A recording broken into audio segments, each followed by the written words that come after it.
एक reputed IT company, एक corporate office और उसमें चलता अलेज ग्रूमिंग नेटवर्क, 40 दिन की अंडरकवर ऑपरेशन, 9 एफआईआर और इससे कई जिंदगियां अफेक्टेड। क्या है नासिक टीसीएस केस की सच्चाई, आज हम पूरा वीडियो में समझेंगे। ये केस महाराष्ट्र के नासिक में लोकेटेड टीसीएस कंपनी के बीपीओ यूनिट से जुड़ा हुआ है। बीपीओ क्या होता है? BPO business process outsourcing. यहाँ पे कुछ कंपनियां जो मेन कंपनी होती है वो अपना काम किसी दूसरी टीम या दूसरे कंपनी को सौंप देती है कुछ काम। तो यहाँ पे जैसे टीसीएस है, टीसीएस का मेन काम जो है वो सॉफ्टवेयर बनाना है। तो टीसीएस जो है अपना नॉन कोर काम जैसे अकाउंटिंग हो गया, कॉलिंग हो गया, ये सब काम जो है किसी टीम को या किसी डिपार्टमेंट को सौंप देती है। तो ये हो गया बीपीओ। हम आते हैं अपने टॉपिक पे। पुलिस के रिपोर्ट के अनुसार ये केस फरवरी 2022 से मार्च 2026 तक चला, क्योंकि ये जब केस सामने आया तो ये केस रुक गया। लगभग ये केस 4 साल तक चला। इसमें इन्होंने रिलीजन कन्वर्जन और सेक्सुअल हरासमेंट का काम किया। ये केस सामने कैसे आया? पुलिस की रिपोर्ट के मुताबिक एक सोशल वर्कर था जिसने देखा कि एक यंग एम्प्लॉय जिसके लाइफ स्टाइल में सडनली चेंज आ गया। जब उससे पूछताछ की गई तो ये पता चला कि वहां पे प्रेशर और इन्फ्लुएंस से उनके धर्म और उनके रिलीजन कन्वर्जन किए जाते हैं, उनके सेक्सुअल हरासमेंट किया जाता है उनसे।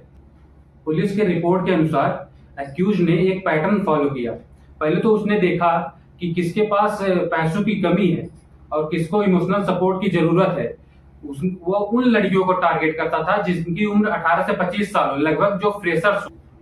उसके बाद उनको धीरे धीरे दूसरे आरोपियों से मिलवाया गया और उनके बिलीफ पर सवाल उठाया गया। जो धर्म वो मानते थे उनके बिलीफ पर उन्होंने सवाल उठाया और उनके ऊपर प्रेशर और इन्फ्लुएंस बनाया अपना धर्म छोड़ने के लिए। ना छोड़ो तो सेक्सुअल हरासमेंट करते थे। इन्वेस्टिगेशन में पुलिस को शक हुआ कि ये कोई इंडिविजुअल का काम नहीं है, ये कोई किसी ऑर्गेनाइज से या किसी ग्रुप से मिला हुआ है जो कि ये काम करवा रहा है।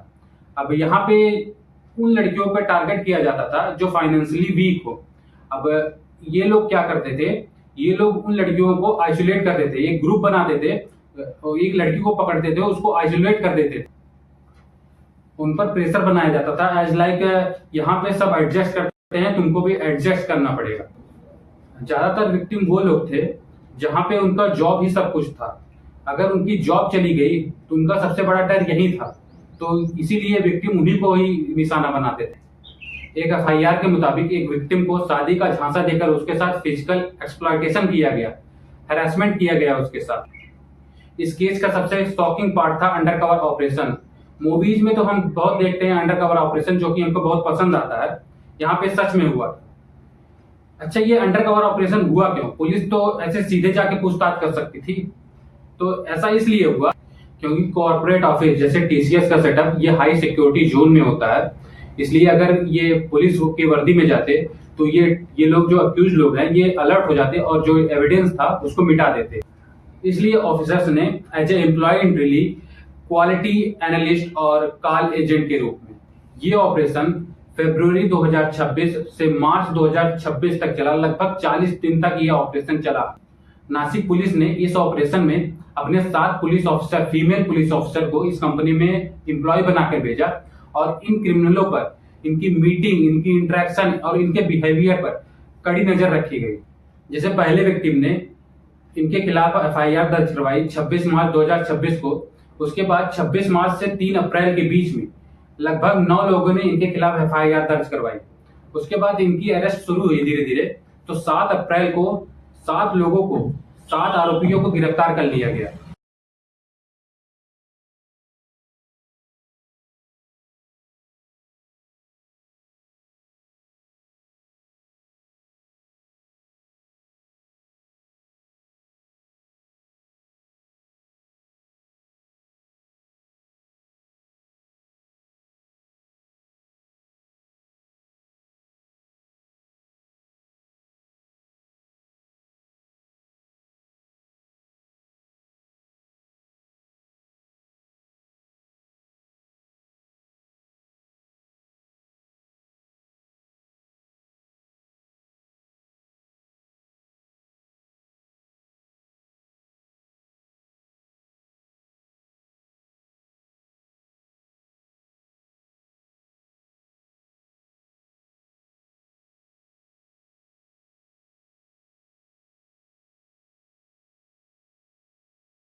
इस देश में जहां तहां कुछ लड़कियों को बाहर जाने की परमिशन, बाहर काम करने की परमिशन मिलती है, तो ये घिनौने लोग टपक पड़ते हैं जो रिलीजन कन्वर्जन, सेक्सुअल हैरेसमेंट का काम करते हैं।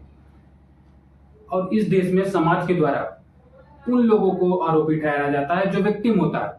जैसे चोर तो चोरी करेगा, गलती उसकी नहीं है, गलती उसकी है जिसके घर चोरी हुई है, ऐसा समाज का मानना है।